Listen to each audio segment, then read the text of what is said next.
하나님의 말씀 마태복음 26장 47절 말씀입니다.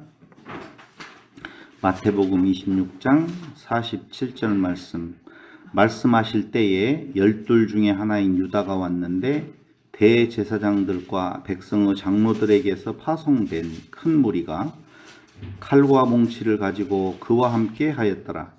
예수를 파는 자가 그들에게 군호를 짜 이르되 내가 입 맞추는 자가 그이니 그를 잡으라 한지라. 곧 예수께 나와 랍비여 안녕하시옵니까 하고 입을 맞추니 예수께서 이르시되 친구여 네가 무엇을 하려고 왔는지 행하라. 아멘. 우리는 지난 시간 나약하고 힘이 없어서 죽음으로 향하는 것이 아니다 라고 말씀하셨고, 그 나약하고 힘이 없어서 죽음으로 향하는 것이 아니다 라고 말씀하신 대로 이제 예수님은 잡히시고 제자들은 그 잡히는 자리에서 모두 도망하였다라고 하는 내용이 오늘 우리가 읽어본 26장 47절로 56절까지의 내용인 것입니다. 아셔야 될 것은 마태가 지금 30여 년 전에 있었던 그 예수님 당시에 있었던 일을 이 마태복음에 기록하고 있는 목적이 있다는 거예요. 그러니까 잠깐 저를 한번 보시고 이건 꼭 생각을 하셔야 돼요. 지금 마태복음이 쓰여진 때는 예수님께서 잡히시는 그때가 아니라 그때로부터 30년 내지 35년이 지난 뒤에 그 상황을 기록하고 있다는 거예요.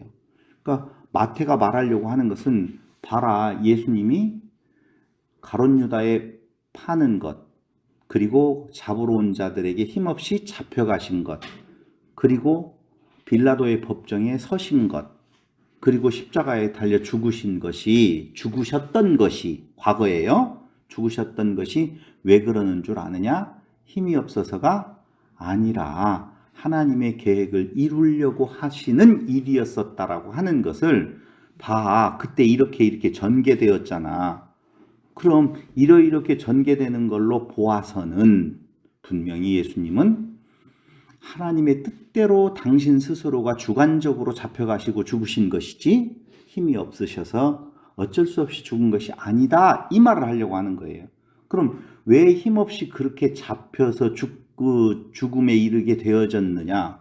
왜 그렇게 하나님은 계획을 세우시고 그 계획대로 이루시느냐 하면은 무엇 하려고? 죽으시려고. 무엇 하시려고? 하나님의 택하신 백성들로 하나님의 자녀되게 하시는 죄사함을 이루게 하시려고 그렇게 하셨다, 그 말이에요. 그러니 예수가 힘없이 죽으셨으니 우리들이 기대했던, 그때 우리들은 유대인들이지요. 유대인들이 기대했던 그런 메시아 아니야 라고 하는 것을 가르쳐 주면서 진짜 예수는 참 그리스도요 메시아다라고 하는 사실을 선포하시는 거예요. 말씀해 주고 있는 것이다, 그 말입니다. 그게 전체적인 큰 흐름이에요. 그걸 알고 우리가 지금 성경을 공부를 해야지, 그렇지 않으면 중간중간에 가가지고 우리에게 어떤 말을 하려고 하는 것인 줄로 착각을 해서 내가 어떻게 해야 되지? 가룟 유다는 팔았다면 나는 팔아야 돼, 안 팔아야 돼요? 안 팔아야 되는가 보구나. 나보고 팔지 말라고 하는 거구나. 이런 말이 아니라는 거예요. 예수가 그리스도라고 하는 그 진리가 선포되어지는 것이지 우리의 행동을 유발하려고 하는 내용이 아니다 라는 것을 먼저 전제하고 성경을 보시면 쉬워요. 보세요. 26장 21절로 25절에 예고한 대로 26장 21절은 무슨 내용이 나와요? 26장 21절을 보시면 그들이 마태복음 26장 25절 내가 진실로 너희에게 이르노니 너희 중에 한 사람이 나를 팔리라 라고 나오잖아요. 그렇죠? 그럼 25절까지에 대한 내용으로 보면 인자는 거기에 대하여 기록된 대로 가거니와 인자를 파는 그 사람에게는 화가 있으리로다. 그 사람은 차라리 태어나지 아니하였다면 제게 좋을 뻔하였느니라. 예수를 파는 유다가 대답하여 이르되 랍비여 나는 아니지요. 대답하시되 네가 말하였도다 하시니라. 이렇게 예고하신 대로 가룟 유다는 예수를 팔고, 두 번째는요, 대제사장의 종들은 칼과 몽치를 휘두르고, 지금 정리해서 말씀드리는 거예요. 휘두르고 제자들은 칼을 들어 항거하지요. 대표적인 제자가 베드로예요. 보세요. 칼을 들고 있었네요. 예수님의 제자인 베드로가 칼을 들고 있어요. 다른 사람들은 칼을 전혀 안 들고 있었을까요? 들고 있을 수 있어요, 뭔가. 그러니까 예수님을 따르고 있었던 그 제자들의 생각에는 예수님께서 그들이 원했던 정치적인 메시아인 걸로 생각하고 있었던 거예요. 그래서 예수님께서 지금까지 예루살렘을 향하여 오시기까지 행하셨던 일들을 보면 힘이 있으시구나.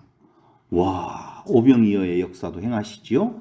뭐 희한한 일들을 행하시는 그런 능력이라고 보면 로마를 향하여 싸울만 하겠다라고 생각을 했던 거거든요.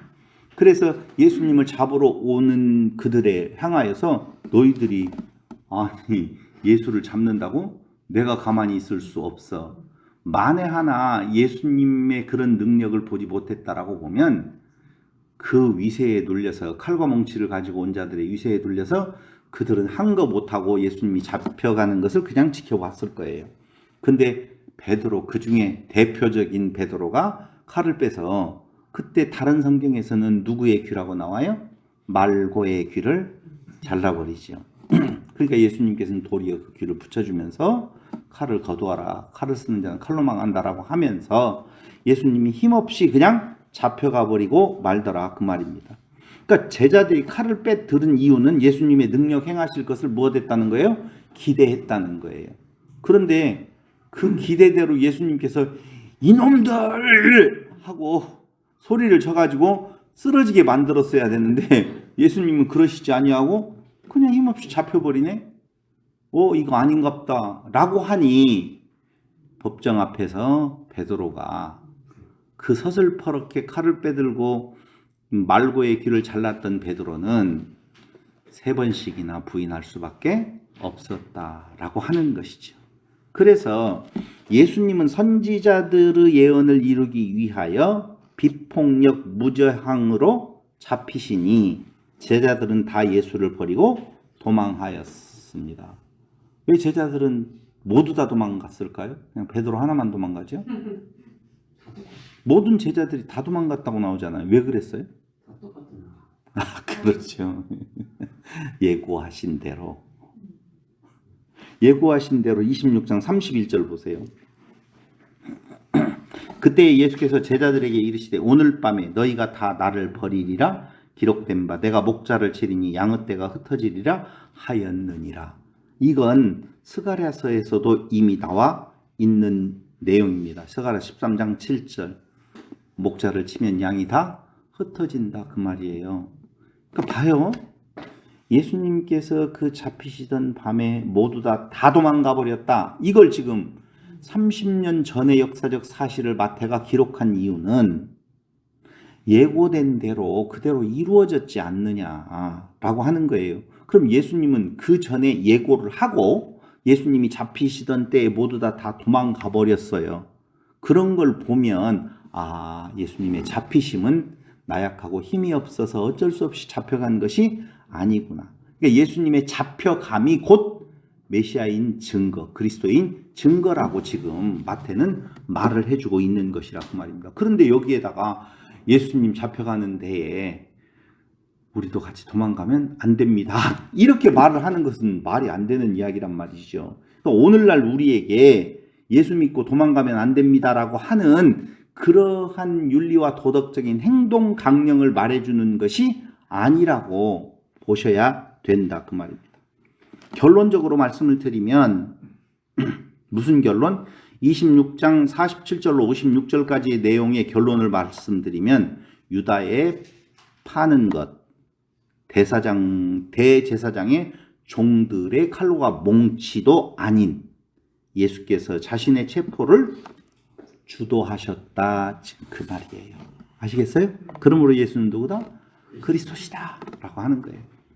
잡혀가시는 예수님을 그리스도로 소개하고 있는 마태, 우리는 그 힘없이 잡혀가신 예수님이 우리의 확실한 그리스도 되심을 믿는 것이죠. 당연히. 그런데 오늘날 교회는 잡혀가신 예수님을 믿는 것보다는 승리하신 예수님을 자꾸자꾸 그리고 있고, 승리하신 예수님이 우리의 주님이셔야 된다고 생각할 때 얼마나 괴리가 커서 우리 앞에 오늘 그러한 험한 일들이 있었어, 복음을 전하면서 있었어, 그럼 도망가 버리고 만다 했죠.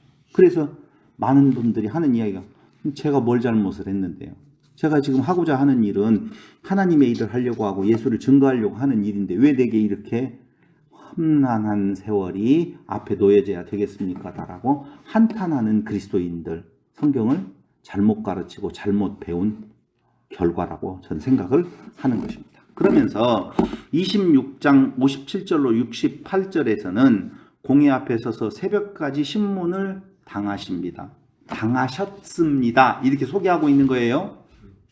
그런데 왜 신문을 밤에 하고 있느냐 그 말이에요.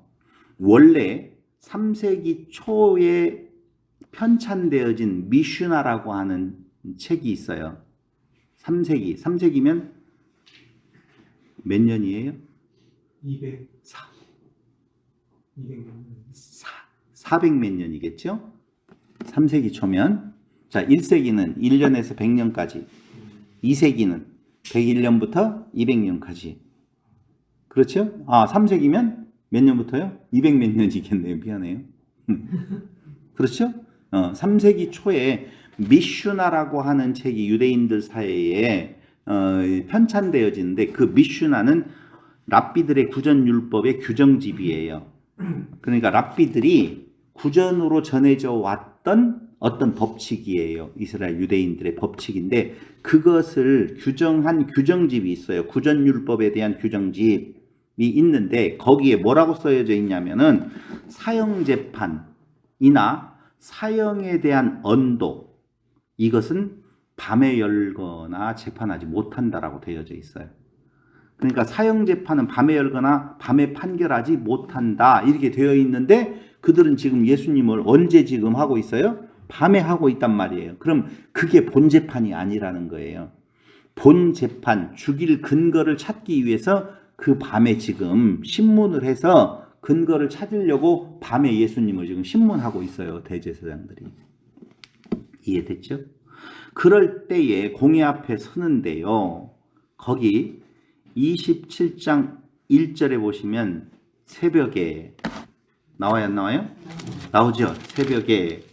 이제 새벽에 모든 대제사장과 백성의 장로들이 예수를 죽이려고 함께 의논하고 나오고, 누가복음 22장 66절로 71절에는요 날이 새매 이렇게 나와 있어요. 그러니까 새벽이나 날이 새매나 똑같은 내용이에요. 억지 근거를 찾아서 빌라도에게 넘기는 내용이에요. 그러니까 그 앞에는 억지 근거를 지금 찾는 간이 재판이 열리고 있다라고 보시면 돼요. 근데 그 간이 재판이 열리고 있는 그 장면을 우리가 잘 알고 있는 베드로의 3번 부인이 그 자리에서 나오는 거거든요. 그러니까 그 사건을 지금 마태는 그때 있었던 사건을 지금 회상하면서 뭔가 말을 해주려고 하고 있어요. 자, 첫 번째, 베드로는 공회 앞에 서서 새벽까지 신문 당하는데 그때 있었던 일들을 제가 간추려서, 성경을 간추려서 말씀을 드리면 베드로의 3번 부인 사건이 나옵니다. 나는 네가 무슨 말을 하는지 알지 못하겠노라. 70절이에요. 보세요. 69절에요. 베드로가 바깥 뜰에 앉았더니 한 여종이 나와 이르되 너도 갈릴리 사람 예수와 함께 있었도다 하거늘 베드로가 모든 사람 앞에서 부인하여 이르되 나는 네가 무슨 말을 하는지 알지 못하겠노라. 자, 보세요. 어떻게 더욱더 깊어지는지, 무슨 말을 하는지 알지 못하겠노라. 72절에 보니까 맹세하고 또 부인하여 이르되 나는 그 사람을 알지 못하노라. 그리고 74절에 보니 저주하며 맹세하여 이르되 이렇게 나오잖아요. 그러니까 그냥 부인하고 맹세하여 부인하고 저주하면서 부인하더라 그 말입니다. 말고의 귤을 잘랐던 베드로의 그런 모습이라고 보면 부인이 아니라, 그리고 그 앞에서 내가 죽을지언정 다른 누군가 다 떠나더라도 나는 주님의 곁을 지키겠습니다 라고 말을 했던 베드로의 모습이라고 보면 오늘 3번 부인 절대 있을 수 없죠. 그런데 3번 부인하는 모습을 보여주고 있다는 거예요. 그래서 3번 부인할 때 곧 닭이 울더라 그랬잖아요. 이게 만에 하나 빌라도의 법정이었으면 닭이 거기 있었을까요? 저는 그런 생각도 해봤어요. 빌라도의 법정인데 어디 닭이 울었을까라고. 거기는 아니지요. 그러니까 빌라도의 법정이 아닌 가니지금 법정에 동네에 어떤 닭이 울었을 수 있다. 뭔 닭이 그 옆에 있었어 없었어 이렇게 생각하는 사람도 있어요. 닭이 3번 울더라. 닭 울기 전에 네가 3번 나를 부인하리라 라고 했던 예수님의 예고대로 베드로는 부인하게 되어져요. 여기에서 우리가 알 수 있는 내용은 예수의 말씀이 생각나서 내가 3번 나를 부인하리라 라는 생각이 밖에 나가 심히 통곡하여 울었다라고 75절에 말을 하잖아요. 자, 가론 유다의 후회와 베드로의 이 통곡과 어떤 차이를 자꾸 찾아내려고 하는 분들이 있어요. 베드로는 우리가 알고 있는 것처럼 구원을 받은 존재로 생각을 하고 있고, 가론 유다는 구원이 멀어진 자로 생각을 하고 있잖아요. 거의 대부분이. 그럼 왜 둘 다다 지금 통곡하면서 후회하는 모습, 한쪽은 자살하고 후회하는 모습이 있잖아요. 가론 유다는 자살했잖아요. 내가 잘못했다라고 하면서. 뭔 차이가 있어서 하나는 예수님을 파는 것은 좀 더 큰 문제가 있고 부인하는 것은 작은 문제인가요? 같은 거 아니겠어요? 그렇죠? 근데 왜 하나는 용서가 되는 것 같고 하나는 용서가 안 되는가, 이렇게 생각할 수가 있잖아요. 조금 더 지나서 말씀을 드리도록 하겠습니다. 그러니까 여기에서 지금 마태가 말을 하려고 하는 것은 사람의 들어갈 여지가 전혀 없다는 거예요. 예수님은 주도적으로 체포에 응하시고 당신이 죽음의 길로 가시는 것이지 힘이 없으신 거 아니다. 그걸 막아보겠다라고 앞장섰던 베드로, 그는 힘없이 그냥 무너져 내리는 모습을 지금 보여주고 있어요. 베드로의 어떤 모습을 보면 알 수 있냐면요, 여러분 마태복음 16장 한번 보셔요. 21절 16장 21절에 보니 이렇게 나와요. 이때로부터 예수 그리스도께서 자기가 예루살렘에 올라가 장로들과 대제사장들과 서기관들에게 많은 고난을 받고 죽임을 당하고 제3일에 살아나야 할 것을 제자들에게 비로소 나타내시니, 그렇잖아요. 나 이제 죽는다, 다시 부활하지만 이라고 선포를 하시니 베드로가 예수를 붙들고 항변하여 이르되 주여 그리 마옵소서, 이 일이 결코 죽게 미치지 아니하리이다. 그리 마옵소서 이야기하잖아요.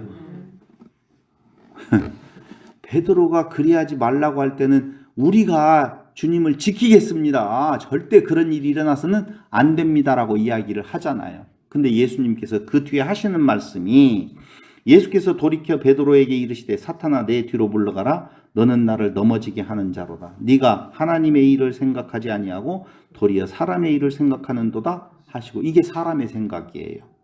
이에 예수께서 제자들에게 이르시되 누구든지 나를 따라오려거든 자기를 부인하고 자기 십자가를 지고 나를 따를 것이니라 라고 나오잖아요. 지난 예배 끝나고 난 뒤에 물어봤잖아요. 자기를 부인하고 자기 십자가를 진다는 것이 무엇입니까? 라고 이야기할 때 제가 이건 무엇하고 연결되어진 말이냐면은 선교, 전도, 누구에게 한 말이에요? 제자들에게 한 말이에요. 자기를 부인하고 자기 십자가를 지고 라고 이야기하는 말은 오늘 그 성경을 보는 우리에게 하는 말이 아니라는 거예요. 누구에게 하는 말? 그 제자들에게 하는 말이에요. 그러니까 제자들에게 자기가 있어요. 베드로를 비롯한 모든 제자들은 예수님을 자기 있음, 예수님을 통하여서 자기의 영화를 누리기 위해서 지금 예수님을 믿는다라고 하고 따라다닌단 말이에요. 그럴 때에 너희가 그러면서 나는 죽으러 간다 라고 이야기하니 그리하지 마옵소서라고 말한단 말이에요. 아니야, 나는 죽음으로 가는 길이야 라고 말을 하면서 나를 따라오려거든 자기를 무엇하고? 부인하고 자기 십자가를 지고, 예수님이 십자가를 지고 가는 길이야. 그럼 너희들도 십자가를 져야 안 져요? 져요. 그래서 결국 그들도 다 죽잖아요. 우리는 십자가를 져야 안 져요? 우리에게 십자가를 지라는 말 아니라고요. 그러니까 선교와 관계가 있어서 우리가 그 예수님의 죽음의 복음을 전하면 당연히 우리를 싫어하잖아요. 그게 굳이 십자가라면 십자가, 그래서 선교하고 연결된 말이라고 지난번에도 이야기를 하잖아요. 그러니까 냉정하게 이야기하면 오늘 성도들에게, 오늘을 살아가는, 현재를 살아가고 있는 성도들에게 사는 삶의 강령을 말해주는 것이 아니라는 거예요. 아시겠어요? 그러니까 우리의 십자가는 뭐예요? 자꾸 물어보잖아요. 우리의 십자가는 뭐예요? 이 말씀대로 하면 없어요. 이해됐죠? 굳이 이 말씀을 조금 더 확장시켜서 말을 한다면, 복음을 전할 때에 예수님의 죽음의 복음, 고난의 복음을 전하면 우리에게 따라오는 고난도 있겠어요? 없겠어요? 있어요. 그게 우리에게 있을 수 있는 십자가지. 이 성경 말씀대로 이야기하면 그들에게는 진짜 십자가가 있다 보다? 있다는 거예요. 그 제자들에게는. 그러니까 너를 부인하지 못하고, 즉 승리의 복음, 높아진 복음, 자기 있음의 복음으로 예수를 바라봤던 자들은 자기를 부인하지 아니하면 따라올 수 있다 없다? 내 길은 따라올 수 없다. 너희들은 십자가 길로 결국은 갈 거야. 너희가 맞아, 짐을 질 수 없어, 그러나 지게 된다라고 말을 하잖아요.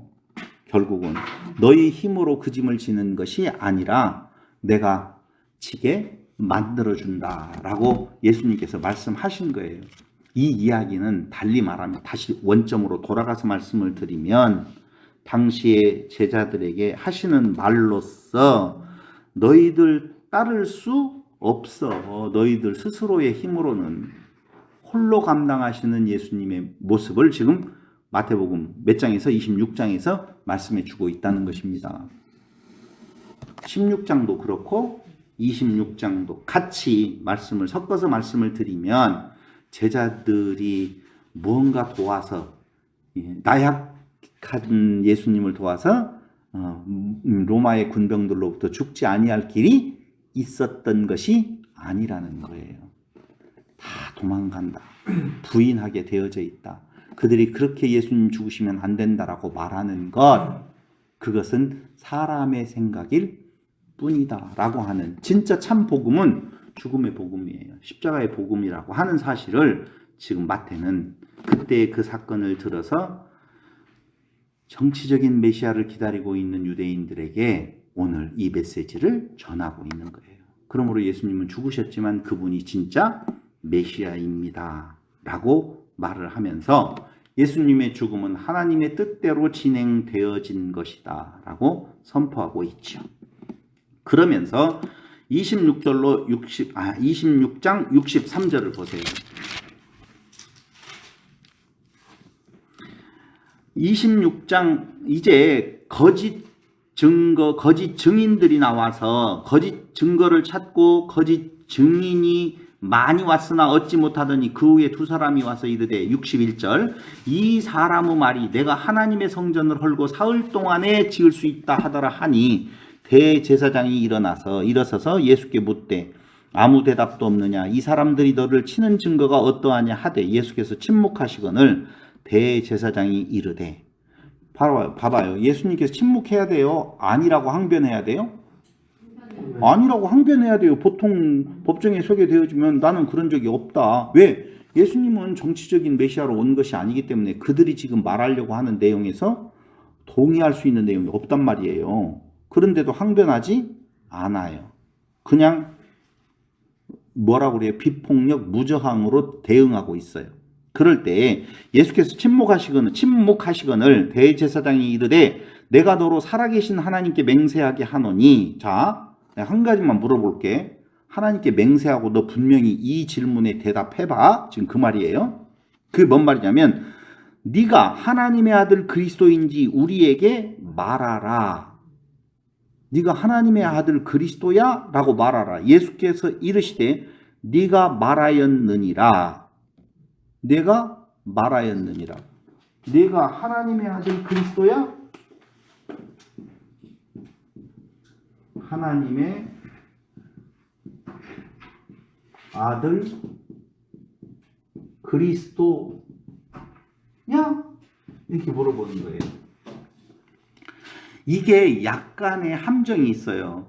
그러니까 이 뒤에 가서 빌라도가 물어보는 것은 예수님께 뭐라고 물어보냐면요. 내가 유대인의 왕이냐? 이렇게 물어봐요.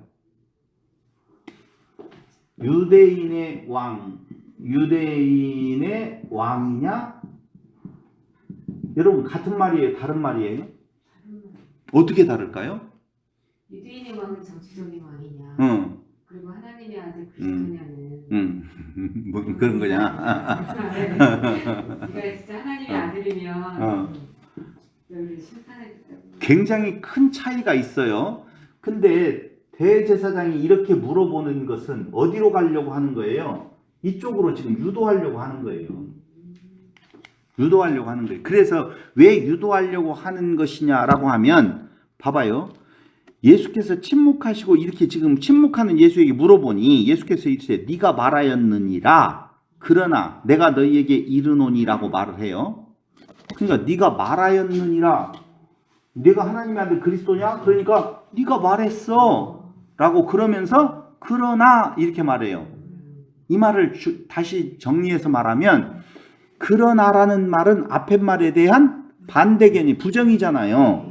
네가 말하였느니라. 그러면 네가 말하였어. 네가 하나님의 아들 그리스도냐? 네가 말했어. 나 그리스도야. 이렇게 대답한 것일까요?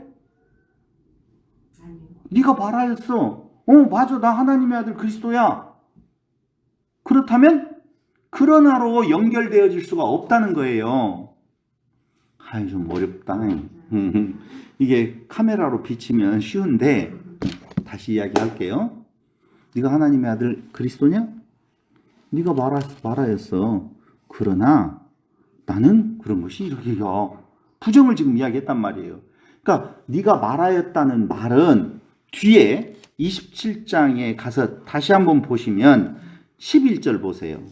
예수께서 총독 앞에 섰음에 총독이 물어 이르되 네가 유대인의 왕이냐? 예수께서 대답하시되 내 말이 옳도다라고 이야기를 해요. 나는 유대인의 왕이야 이렇게 들리잖아요. 아니란 말이에요. 그러니까 이 말은 무슨 말이냐면요. 네가 말했을 뿐이야. 그건 네 말이고 그 말이에요. 나는 유대인의 왕이 아니다라고 부정하는 거라고요. 옳도다. 그래서 이걸 가지고 자꾸 야 빌라도도 유대인의 왕이라고 지금 어떻게 해요? 인정하고 있는 것처럼 그래서 예수님께서 내가 유대인의 왕이라고 지금 대답했다라고 거의 해석을 그렇게 하는데 여러분 아니에요. 예수님은 유대인의 왕으로 오신 분이 아니라고요. 예수님이 유대인의 왕이면 우리하고는 아무 상관이 없는 것이 되어지잖아요. 우리는 자꾸 유대인의 왕이 뭘로? 그리스도로 가고 그 그리스도에 대한 예언이 이루어졌다라고 해서 예수를 유대인의 왕으로 인정하는 것이 잘한 것이다라고 생각을 하고 있는데 예수님은 육적인 유대인의 왕으로 오신 분이 아니다라고 하는 거예요. 그래서 빌라도도 뭐라고 이야기하느냐면요. 옳도다 이렇게 이야기를 했다면 빌라도는 너 유대인의 왕이면 로마를 향하여서 반항하려고 하는 자네? 라고 해서 그를 죽일 근거가 되는 거예요. 근데 제 대제사장들과 장로들에게 고발을 당하되 아무 대답도 아니하시는지라 아무 대답도 안 하고 있다는 거예요. 지금 뭐라고 고발을 하고 있느냐라고 하면은 그가 하나님의 아들 그리스도라고 스스로가 말하면서 유대인의 왕을 자처했습니다. 지금 이렇게 말을 하는 거거든요. 이제 이해됐어요. 그 앞쪽 문장하고 이쪽하고. 그러니까 예수는 나는 그런 말 한 적이 없어 라고 하든지 맞아 라고 하든지 그래야 되는데 아무 말도 하지 않으셔요. 변명하지 않았다는 거예요. 이 뒤에 말이 대제사장들과 장로들에게 고발을 당하되 아무 대답도 아니하시는지라. 이에 빌라도가 이르되 그들이 너를 쳐서 얼마나 많은 것으로 증언하는 듣지 못하느냐 하되 한마디도 대답하지 아니하시니 총독이 크게 놀라워하더라. 왜 놀라워해요? 보통은 법정에서 자기를 죽이려고 여러 사람들이 모의해서 하면 항변하잖아요. 나는 그거 아니다라고. 근데 예수는 아무 말도 하지 아니하고 순순히 죽으셨다. 그러므로 그 앞에 네가 말하였노라, 네 말이 옳도다, 이 말은 내가 유대인의 왕이다라고 말한 것이 아니라 그건 네 생각일 뿐이고 그건 네가 말할 뿐이야. 그 문장에요, 원어에 가서 보더라도 그렇게 쓰여져 있어요. 거기에 옳도다라고 하는 단어가 전혀 없어요. 없는데 그렇게 번역을 해버린 것이다 라고 하는 것입니다. 어떻게 이 이상 더 자세하게 말씀을 드릴 수가 있겠습니까? 네가 말하였니라, 그건 너의 말일 뿐이야. 그러나 마가복음 14장 62절, 내가 그니라, 에고 에이미, 마가복음에서 이 문장에 대한 내용의 병행 구절이 있는데 내가 그니라. 다시 말씀드리면 이후에 인자가 권능의 우편에 앉아 있는 것과 뭐 이렇게 나오거든요. 그러니까 거기 누가복음에 가서 한번 좀 보시면, 마가복음 14장 62절 한번 보세요. 거기에 가서 보면 왜 신성 모독이라고 하는 내용으로 예수를 고발하고 있는지를 알 수가 있어요. 마가복음 14장 62절. 제가 읽어드릴게요. 60절부터 대제사장이 가운데 일어서서 예수에게 물어 이르되 너는 아무 대답도 없느냐? 이 사람들이 너를 치는 증거가 어떠하냐 하되 침묵하고 아무 대답도 아니하시거늘 대제사장이 다시 물어 이르되 네가 찬송받으리의 아들 그리스도냐? 예수께서 이르시되 내가 그니라. 인자가 권능자의 우편에 앉은 것과 하늘 구름을 타고 오는 것을 너희가 보리라 하시니. 그러니까 대제사장이 다시 물을 때에는 뭐라고 물었냐면요, 내가 찬송받을 이 아들 그리스도냐라고 물어봐요. I am that I am, 나는 나다 라고 이야기를 하시죠. 그러니까 분명하게 요 문장은 달라요. 하나님의 아들 그리스도라고 하는 말과 유대인의 왕이라는 말은 굉장히 차이가 있는데, 대제사장은 그러니까 빌라도에게 가기 전에 대제사장을 한번 거쳐가면서 죄를 만들어가는 것이 뭐냐면은 그 말이에요. 신성 모독이다, 그 말이에요. I am that I am. 나는 나다. 이건 오직 하나님만이 붙일 수 있는 내용이거든요. 그러니까 신성 모독은 어디에 해당되어져요? 사형에 해당되어진다고 되어지거든요. 근데 그들은 사형 권한이 없으니 어디에다가? 로마에다가 맡겨버린다, 그 말입니다. 그게 64절. 그 신성 모독하는 말을 너희가 들었도다. 너희는 어떻게 생각하느냐 하니 그들이 다 예수를 사형에 해당한 자로 정죄하고 어떤 사람은 그에게 침을 뱉으며 그의 얼굴을 가리고 주먹으로 치며 이르되 선지자 노릇을 하라 하고 하인들은 손바닥으로 치더라 라고 말하고 있는 내용이에요. 자, 거기 다시 한번 그런 일이 있고 난 뒤에 26장 67절로 68절을 마태복음 26장 67절로 68절을 보세요. 찾으셨어요? 네, 26장이지요. 그럼 26장 67절 너희 생각은 어떠냐? 대답하되 이르되 그는 사형에 해당하니라 하고 이에 예수의 얼굴에 침 뱉으며 주먹으로 치고 어떤 사람은 손바닥으로 때리며 이르되 그리스도야 우리에게 선지자 노릇을 하라. 너를 친 자가 누구냐 하더라. 희롱하는 무리들이죠. 근데 한번 생각을 해보세요. 예수님을 희롱하면서 야 누가 쳤어? 이 말이 무슨 말이에요? 아니, 예수님을 지금 희롱하잖아요. 그러면서 네가 누구이면 그리스도야 우리에게 선지자 노릇을 하라. 너를 친 자가 누구냐 이렇게 희롱하잖아요. 보편적인 사람들의 메시아관은 이런 거예요. 다 알아야 돼요. 눈을 감겨놓고 한 10사람이 있는데 예수를 향하여서 쳤어요. 그럼 누가 친지 알아야 돼요? 몰라야 돼요? 알아야 된다고 생각하는 거예요. 그게 희롱이에요. 예수님은 이 땅 위에서 우리의 육체가 어떻게 더 잘 먹고 잘 사는 쪽에 일반적인 종교, 샤머니즘적인 종교로서의 메시아가 아니에요. 근데 사람들은 그런 걸로 알고 있어요. 우리의 앞날도 알아야 되고. 이번에 제가 모 지역에 절에 갔다 왔어요. 절을 불공드리러 간 것이 아니라 뭘 배달할 것이 있어가지고 갖다 주러 갔었거든요. 참 거기 동네에 가가지고 밥집에 가서 밥을 먹는데 그 밥집 주인하고 나누는 대화 중에서 거의 사람들이 과거에 대한 이야기, 미래에 대한 불안함, 그걸 좀 알고 싶고 알아맞혀 주기를 원하더라고요. 그게 종교의 어떤 부분이에요. 그러니까 그 절은요, 그냥 산속에 있는 절이 아니라 시내에 굿당 같이 이렇게 하는 절이에요. 두 개를 이렇게 해놨더라고요. 여기 인천에 안산에 있다가 이사를 갔다라고 하는데 길거리에다가 이렇게 가게를 얻어서 하나는 아내 되시는 분이 점집을 하고 하나는 불교 뭐 이렇게 하고 하는 부분이 있더라고요. 참, 제가 그걸 보면서 사람들이 참 약하구나. 엄청 약하구나. 자기들이 만들어 놓은 곳에 어떤 힘을 부여하고 그곳에서 자기 안위를 구하는 그게 샤머니즘적인 거 아니겠습니까? 근데 그런 일들을 기독교 안에서도 하려고 그래요.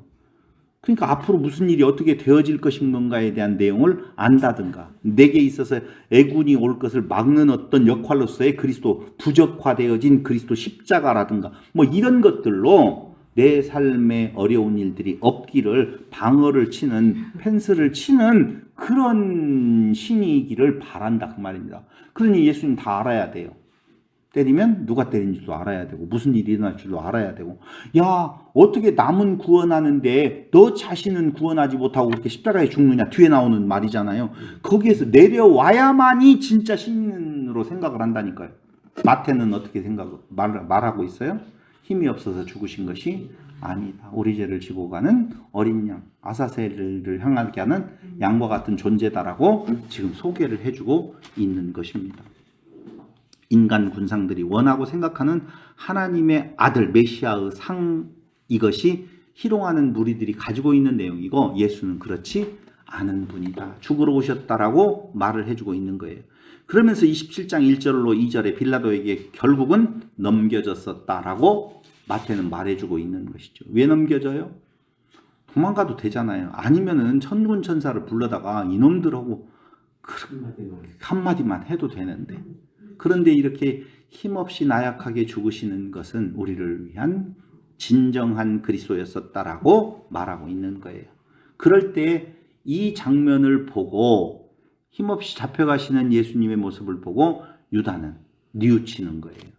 3절 보세요. 27장. 그때 예수를 판 유다가 그의 정죄됨을 보고 스스로 뉘우쳐 그 은 30을 대제사장들과 장로들에게 도로 갖다 주며 이르되 내가 무죄한 피를 팔고 죄를 범하였도다 하니 그들이 이르되 그것이 우리에게 무슨 상관이냐 네가 당하라 하거늘 유다가 은을 성소에 던져놓고 물러가서 스스로 목매어 죽었다라고 하는데요. 한번 생각해보자 그 말입니다. 여기 뉘우쳤다라고 하는 내용 그 말은 메타멜로마이라고 하는 단어를 쓰고 우리가 회개라고 하는 단어는 메타노에오라고 하는 단어를 쓰거든요. 헬라어에 약간은 차이가 있어요. 자, 메타멜로마이, 메타노에오. 하나는 회개라는 단어에 쓰는 메타노에오 많이 들어봤잖아요. 그리고 또 한 단어는 지금 유다가 뉘우쳤다는 말은 메타멜로마이를 쓰고 있단 말입니다. 메타멜로마이를 사전에 찾아보니까요. 마음을 바꾸다 후회하다 그 말이에요. 마음을 바꾼대요. 그러면 메타노에도 마음을 바꾸는 거잖아요. 이게 무슨 차이가 있을까요? 수동이냐 능동이냐. 어떤 것은 수동이고 어떤 것이 능동이었어요? 메타노에오는 수동. 네. 수동은 그가 해주시는 거고 네. 내가 뉘우치면 안 되네요. 그럼 메타멜로마이는 능동이라며요. 능동. 그럼 내가 능동으로 회개하면 그건 죄사함이 없고 내가 능동으로 안 하고 그냥 가만히 있다가 구원 받으면 그렇게 되는 거예요? 스스로가 회개할 수는 없잖아요. 그러니까. 그 회개는 이제 응. 이거하고 다른 의미는 응. 내가 이걸 내 스스로 밀치는 거고 응. 유다는 응. 그 회개 같은 경우는 하나님께서 직접 얘기하셔야 응. 기대가 되는 거죠. 근데 유다에게는 하나님이 개입을 안 했다는 증거를 어디에서 찾아요? 베드로는요. 회개하고 뉘우침하고 그런 차이점을 그러니까 유다는 왜 구원을 못 받았을 것 같은 생각을 하느냐고요. 김영희 목사님 어떻게 생각하세요? 좀 받을 수도 있다. 뭐 왜 지금 왜 유다에 대해서 그렇게 나쁘게만 생각하는? 나지 않았으면 좋을 뻔했다라고 이야기를 하잖아요. 차라리. 미리 벌써 얘기하셨잖아요. 그러니까 그렇게 이야기를 하기 때문에 지금 이게 벌써 여러분들은 또 속는 거예요. 근데 거기에 마음 두지 말라 이 말씀. 그래서 사람들은 이걸 자꾸 구분해내서 어떤 정리를 좀 하고 싶어 해요. 그래서 메타멜로마이라고 하는 단어를 쓴 유다는 감정적인 변화 이렇게 말을 하고 굳이 단어의 차이를 막 해가지고 그리고 메타노에오라고 하는 것은 선택의 변화라고 설명을 하면서 그리스도를 선택하느냐 아니면 마음으로만 그냥 뉘우치는 거냐 이런 정도. 그럼 우리는 감정의 변화예요? 아니면 선택의 변화예요? 똑같잖아요. 그러니까 나를 가져다가 집어넣어 보면 진정한 회개가 아니다라고 말을 했던 유다와 같은 모습이에요? 베드로와 같은 모습에 내가 끼어요? 유다나 베드로는 다 똑같은 모습이에요. 그래서 사람들은 거기에서 뭘 찾냐면은요. 또 차이를 찾아요. 그 차이가 뭐냐면은 베드로는 자살을 안 했고 유다는 자살을 했기 때문이다라고 또 거기다 자살 문제를 또 하나 끼어 넣어요. 아니면 뭐라고 말하느냐? 베드로는 부정을 했지만 예수를 팔지는 않았지 않느냐? 근데 유다는 예수를 팔았다라고 말을 하거든요. 그럼 예수를 우리는 안 팔아요?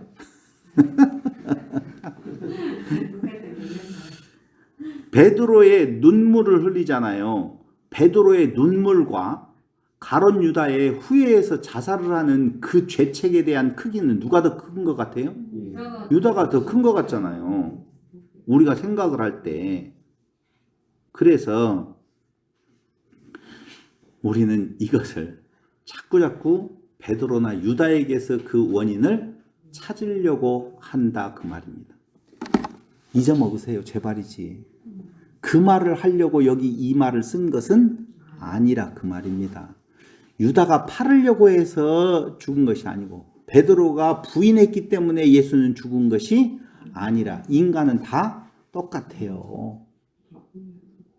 그래서 예수님의 죽으심은 무엇에 의해서? 하나님의 뜻에 의한 예수님 스스로가 죽음의 길로 가신 것이다 라고 하는 거예요. 그게 오늘 뒤에 가서 찾아보면 알겠지만 예레미야 19장 1절로 13절, 스가랴서 11장 13절, 사도행전 1장 18절로 19절에 대한 내용을 참고해서 보시면 마태는 무죄한 자의 피로 채워져서 죽음의 골짜기로 불리게 될 흰놈 골짜기의 예언이 성취되었음을 지금 선언하고 있는 거예요. 무죄한 자의 피가 흘려져서 흰놈 골짜기에 피밭이라고 하는 내용에 지금 몇 가지가 제가 읽어드렸던 성경 구절을 찾아보시면 그 예언의 성취로서 이루어진 것이다 라고 하는 것을 말해주려고 하는 거예요. 여기에서 유다의 구원과 베드로의 구원에 대한 이야기 하려고 하는 거 아니다. 인간은 회개를 하려고 보면 베드로와 같이 해야 된다. 그러면 눈물을 흘려야 돼요? 자살을 해야 돼요?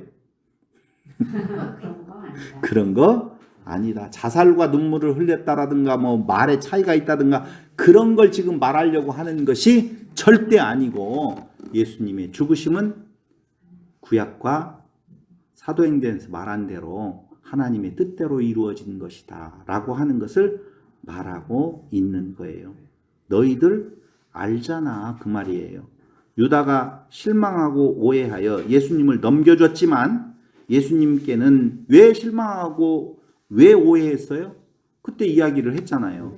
유다는 그 스스로가 예수를 생각을 했었을 때 그가 가지고 있는 메시아의 상이 있었는데 결정적인 하나 틀어졌던 여러 가지가 지금 그런 정치적인 메시아의 모습이 아닌 것도 실망스러웠지만 또 하나의 내용은 여인이 향유를 뿌렸었을 때 그걸 가만두어라.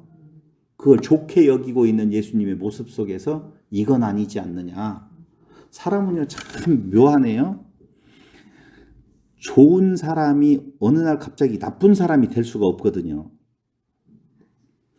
나빴던 사람이 어느 날 갑자기 좋은 사람이 될 수가 없어요. 사람은 참 변하기 어렵거든요. 근데 결정적으로 그 사람이 그런 모습을 나에게 보여줬다라고 보면 그분이 갑자기 변화되어서 나쁜 사람이 될 수가 없는데도 불구하고 사람은 자기 중심이기 때문에 어떤 한 가지를 가지고 이제까지의 일들을 다 그냥 무효로 돌려버리는 일들이 굉장히 많아요. 왜 그래요 도대체? 자기 중심적이기 때문에 그렇다는 거예요.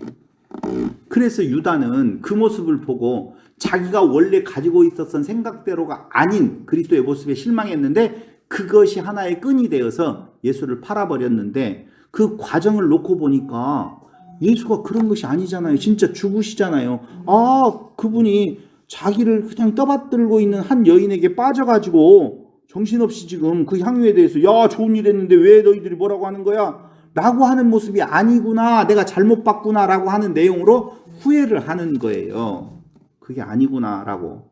그래서 그때의 그 심정에서 예수를 넘겨줬지만 예수님께는 죄가 없음을 알고 유다가 자살한 사실을 어떻게 해요? 전해주고 있는 거예요. 누가? 마태가. 너 알잖아. 30년 전에 예수님을 팔았던 유다가 그런 줄 알고 이렇게 팔아버리고 근데 결국은 가서 그게 아니다라고 하는 그 내용을 알았잖아. 그러므로 예수의 죽으심은 유다가 판 것도 아니고 베드로가 지켜주지 못한 것도 아니고 예수는 죄인으로 죄가 있어서 죽으신 것이 아니라 세상 죄를 위한 희생이었었다라고 지금 유대인들에게 말해주고 있는 거예요. 과거의 일을 들어서. 이해됐죠? 근데 거기에서 지금 유다를 따라갈 거냐 베드로를 따라갈 거냐 이걸 논해서는 안 된다는 것이죠. 그러면서 27장 11절로 26절 빌라도에 의한 정치 재판이 시작되어집니다. 사형은 종교법으로는 불가하기 때문에 정치범으로 몰아서 사형시키려고 하는 그 시도가 이어지고 있는데요. 자, 빌라도 네가 유대인의 왕이냐? 라고 물어봐요. 그럴 때에 예수님의 대답은 예수스 에페 쉬 레게이스라고 말해요. 네가 말하였도다. 그건 네 말이야. 네 생각이지. 왜 27장 12절 14절에 보면 아무 말씀도 하지 않으셨다 그 말이에요. 그리고 죽은 거예요. 예수님은 유대인의 왕 아니에요. 하나님의 아들 그리스도이십니다. 알겠어요? 유대인의 왕 아니에요. 자꾸 유대인의 왕이라고 그게 맞다라고 생각하실지 모르겠지만 그 유대인의 왕이라는 거기에 담겨져 있는 것은 정치적 메시아로서의 의미가 담겨져 있다 그 말입니다. 그래서 이제는 그 예수님의 모습에서 죄를 찾지 못했던 빌라도는 명절의 전례대로 명절이 되어지면 전해오는 전례대로 한 죄수를 놓아줘요. 예수가 아닌 바라바를 놓아주라고 무리들은 말하고 있어요. 누구를 놓아줄까라고 하죠. 바라바는 강도가 아니에요. 이때의 강도는 누구요? 독립을 꿈꾸고 있는 말을 하자면 정치범이에요. 그러니까 예수도 정치범으로 지금 고소를 당했고 바라바도 정치범으로 고소를 당했다라고 보면 너희 나라를 위한 유대를 위한 정치범으로 둘이가 있는데 누구를 놓아줄까? 라고 물어보는 거예요. 그때 빌라도의 아내는 옳은 사람 예수에게 아무 상관도 하지 말라고 말을 합니다.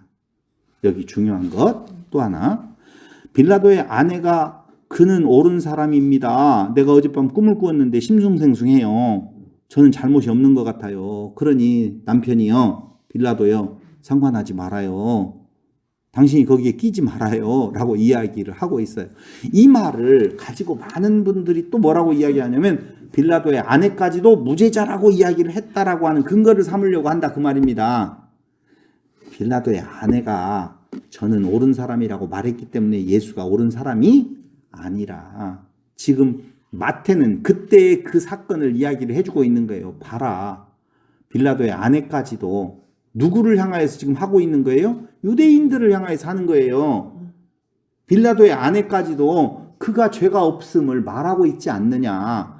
빌라도의 아내뿐만 아니라 지금 쭉 다른 이야기들을 해오면서 빌라도의 아내까지도 그런 말을 했다라고 이야기를 하면서 그는 아무 죄가 없으신 분이다. 그런데도 죽으셨다는 것이죠. 왜?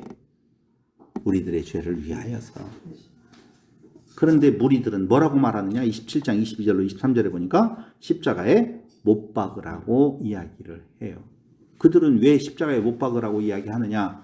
만약에 예수가 죽지 아니한다라고 보면 그들이 꿈꾸고 있는 유다의 독립은 요원하거든요. 그러니까 자기들은 정치적 메시아를 꿈꾸고 있고 그들이 독립을 해야 되고 로마를 한 거에서 싸워서 이겨야 되는데 만약에 비폭력 무저항주의로서 그런 메시아라고 하는 내용이 아니다라고 선포했던 예수를 죽지 아니하고 그대로 놓아두면 그들의 소망은 없어져 버린다 그 말입니다. 오늘 마찬가지예요. 예수를 죽이지 아니하면 오늘 우리가 꿈꾸고 우리는 아니죠. 많은 그리스도인들이 꿈꾸고 있는 형통한 날들에 대한 내용이 오지 않을 것 같으면 예수를 죽인다 그 말입니다. 오늘날에도 마찬가지예요. 안 그러겠어요? 그래서 예수는 죽었다라고 말을 하는 것이죠. 그런 예수를 왜 믿냐라고 하는 것이죠. 근데 그 예수를 믿는 거예요. 그 예수를 믿게 하시는 하나님의 섭리가 우리에게는 은혜가 되어진다라고 하는 것입니다.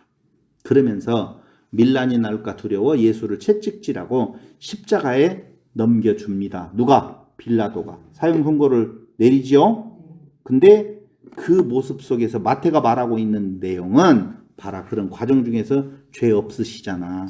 예수. 그리고 저항하지 않으신 하나님의 아들, 세상 죄를 지고 가는 하나님의 어린 양이시다. 예수님은 이 땅에 다 같이 시작. 죽기 위해 오셨습니다. 그러므로 예수는 누구다? 그리스도다. 메시아다. 라고 증거해주고 있습니다. 죽으신 예수가 우리의 메시아됨을 어떻게 해요? 찬양드립니다. 네, 그 예수 안에 평강이 있기를 바랍니다.